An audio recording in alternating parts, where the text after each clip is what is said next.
오늘 말씀의 제목인데요, 우리 함께 했던 찬양의 제목과도 같습니다. 한번 따라해 주십시오. 하나님은 너를 지키시는 자. 예. 오늘로 그일라에 관한 말씀이 마무리가 될 것 같습니다. 우리 다음 주는 우리 요나단에 관한 말씀을 증거하게 될 것 같아요. 오늘은 그일라의 사건을 마무리 짓도록 하겠습니다. 다윗이 선한 마음으로 그일라의 백성들을 구원했습니다. 그러나 그일라의 백성들은 다윗을 돕기보다는 자신의 안위를 생각하고 사울 왕에게 다윗을 넘겨줄 생각을 하게 됩니다. 선을 악으로 보응하려고 하는 것이죠. 자신들이 사울에게 진멸당할 것을 두려워해서 다윗을 사울에게 넘기고자 하는 생각을 하게 됐고, 하나님께 기도하자, 다윗이 기도하자 하나님께서는 그들이 사울에게 너를 넘겨줄 것이라고 하는 응답을 다윗에게 주십니다. 이 일을 알게 되자 다윗은 자신의 수하 600명과 함께 그일라를 떠나게 됩니다. 오늘 본문 13절이 이렇게 얘기하고 있어요. 다윗과 그의 사람 600명 가량이 일어나 그일라를 떠나서 갈 수 있는 곳으로 갔다라고 기록하고 있습니다. 여기서 우리가 한 번 더 살펴볼 것은 다윗과 함께하고 있는 사람들의 숫자가 늘어났다라는 것입니다.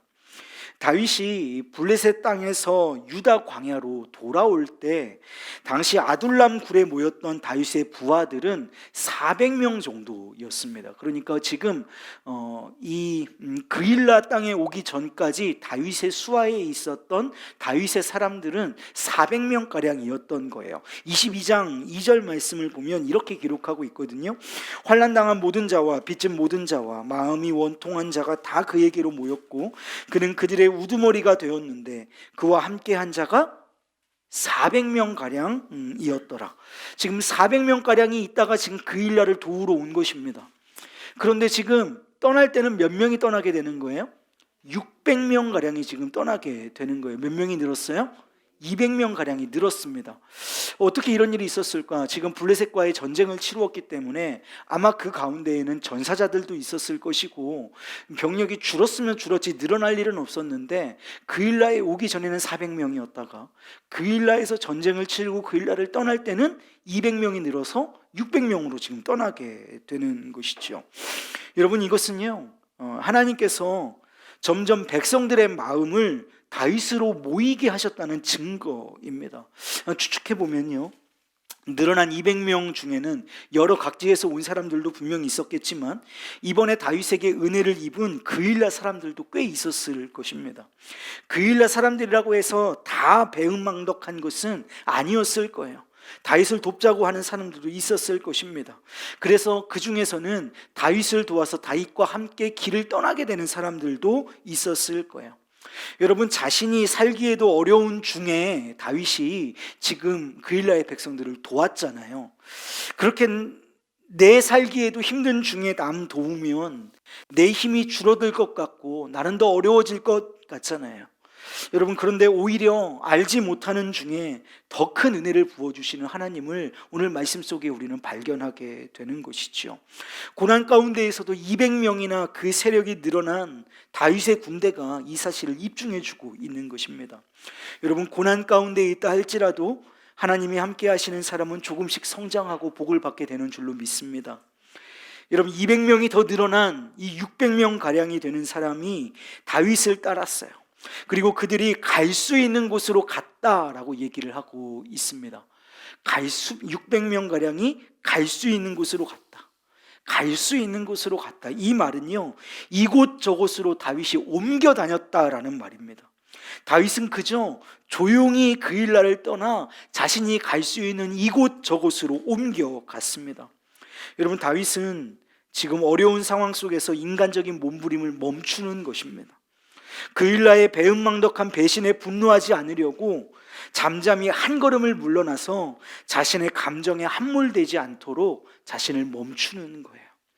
흙탕물이 있잖아요. 흙탕물이 싫다고 자꾸 흔들어대면 그냥 더 혼탁해지기 마련이죠. 차라리 컵을 내려놓고 가만히 기다리면 앙금이 가라앉듯이 우리의 인생 가운데에서도 감정이 우리를 먹어버리려고 하는 순간들에 우리는 잠시 멈추는 지혜와 훈련이 필요합니다. 잠잠히 한 걸음 물러나서 하나님의 뜻을 살피는 것입니다. 다윗이 배신당한 그 분노와 배신감에 사로잡혀서 그일라에게 자신의 감정대로 처리하려고 했다면 다윗은 결코 하나님의 사람, 하나님의 뜻에 맞는 사람으로 부합되는 삶을 살 수 없었을 겁니다. 그런데 다윗이 가장 잘하는 것이 있어요. 그거는 잠시 멈추는 거예요.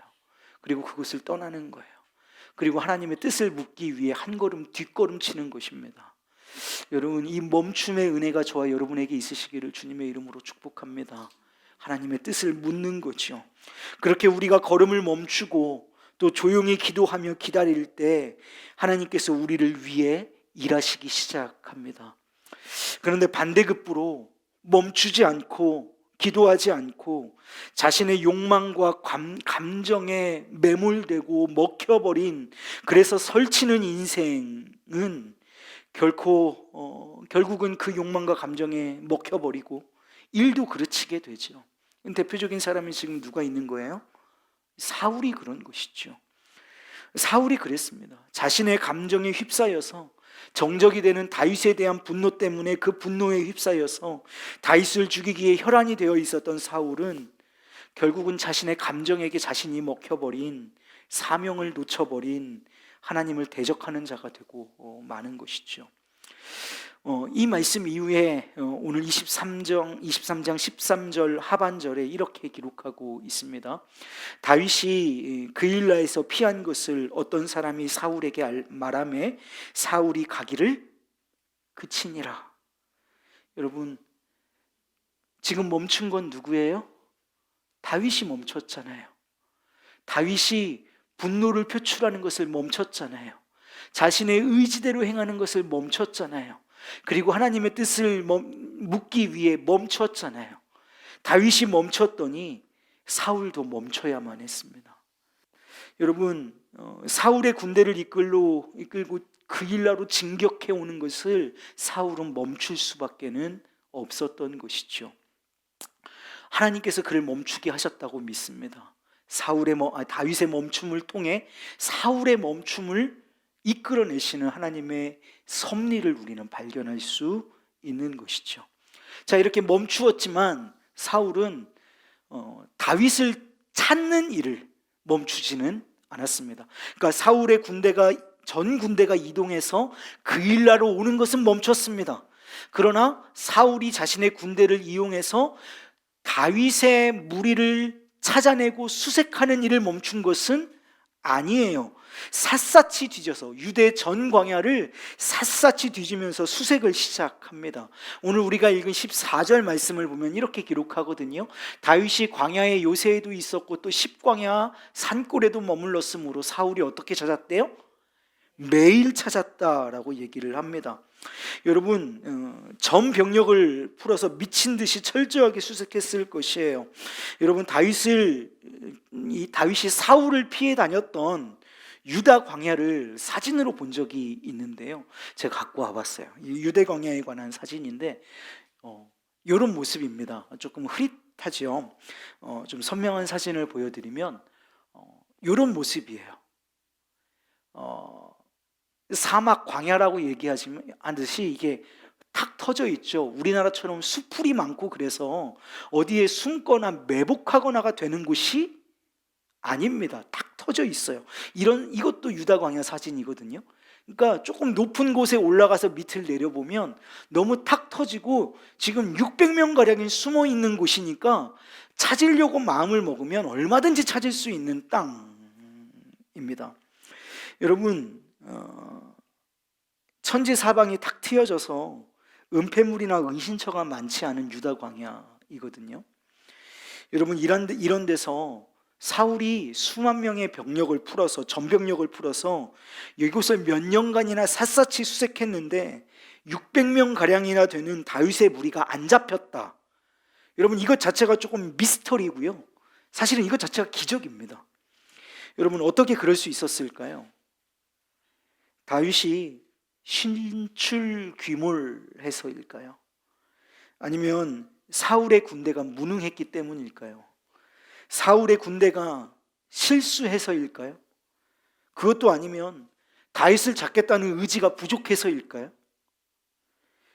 여러분, 정답은 다 아니다죠. 다윗이 사울에게 잡히지 않은 것은 오늘 본문에서 기록하고 있는 대로 하면 이렇습니다. 하나님께서 다윗을 사울의 손에 넘기지 않으셨기 때문인 줄로 믿습니다. 다윗의 시편을 보면요, 내가 여호와께 피하였다라는 말이 자주 나옵니다. 대표적으로 몇 군데 제가 찾아서 갖고 와봤는데요, 5편 11절에 이렇게 말합니다. 그러나 주께 피하는 모든 사람은 다 기뻐하며 주의 보호로 말미암아 영원히 기뻐 외치고 주의 이름을 사랑하는 자들은 주를 즐거워하리이다. 16편 1절에도 이렇게 기록하고 있어요. 하나님이여 나를 지켜주소서 내가 주께 피하나이다. 25장 20절은요, 내 영혼을 지켜 나를 구원하소서 내가 주께 피하오니 수치를 당하지 않게 하소서. 57편 1절 우리 마지막 말씀으로 볼 건데요, 다윗의 믹담시래요. 다윗이 사울을 피하여 굴에 있던 때, 딱 지금 비슷한 시기이죠. 하나님이여 내게 은혜를 베푸소서 내게 은혜를 베푸소서 내 영혼이 주께로 피하되 주의 날개 그늘 아래에서 이 재앙들이 지나가기까지 피하리이다. 다윗은 오늘 말씀에 기록된 대로 실제로 황무지 요새에도 피하고 산골에도 피하고 몸을 의탁했지만 실은 그가 어디에 피했냐면 항상 하나님께로 피했다는 사실을 기억하시기를 주님의 이름으로 축복합니다. 하나님께 피하면 안전합니다. 그것이 다윗의 믿음이었어요. 하나님은 그 믿음에 보답하셔서 사울의 무시무시한 추격의 노력이 모두 다 수포로 돌아가게 하셨습니다. 사랑하는 여러분, 오늘 우리의 삶 가운데 우리의 피할 곳이 과연 어디에 있습니까? 마음 놓고 안식할 수 있는 공간이 또 얼마나 있겠어요? 그렇게 안전한 곳이 우리에게 어디에 있고 또 얼마나 어느 시간이 우리에게 주어지겠습니까? 여러분, 그러나 사방이 탁 트여진 공간 속에서도 하나님은 우리의 피난처가 되시는 줄로 믿습니다. 고난과 역경과 환난의 위기 속에서도 하나님이 우리의 피난처가 되시는 줄로 믿으시기를 주님의 이름으로 축복합니다. 하나님께 피하는 자는 복이 있습니다. 하나님이 우리의 피난처이십니다. 우리의 피난처 되시는 주로 말미암아 여러분 오늘도 평안 중에 거하시는 복된 우리 의왕중앙교회 샬롬의 성도님들 모두 되시기를 주님의 이름으로 축복합니다.